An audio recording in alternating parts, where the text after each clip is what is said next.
There are two basic types of filters we're going to find in a commercial kitchen. The type 1 hood always has a baffle filter, and the type 2 hood always has a mesh filter.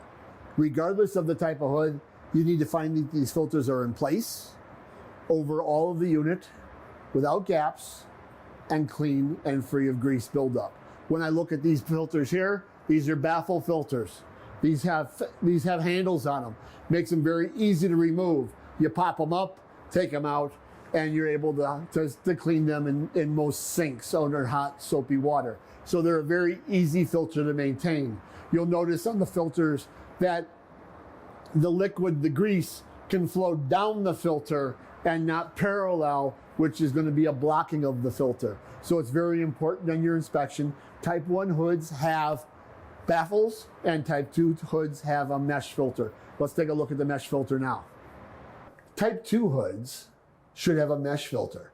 The mesh filter should be up at the apex of the filter and just before it goes up through the ductwork. That should be the last thing you're able to see.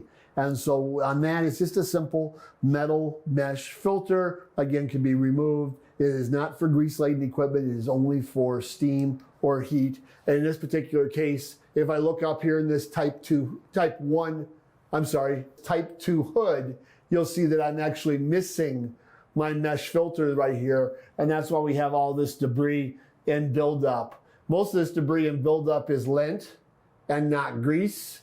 But nonetheless, it'd certainly be something we would want to recommend to have cleaned and recommend to have the mesh filter placed back into its place. With that, we'll take a look at some other elements of the commercial kitchen.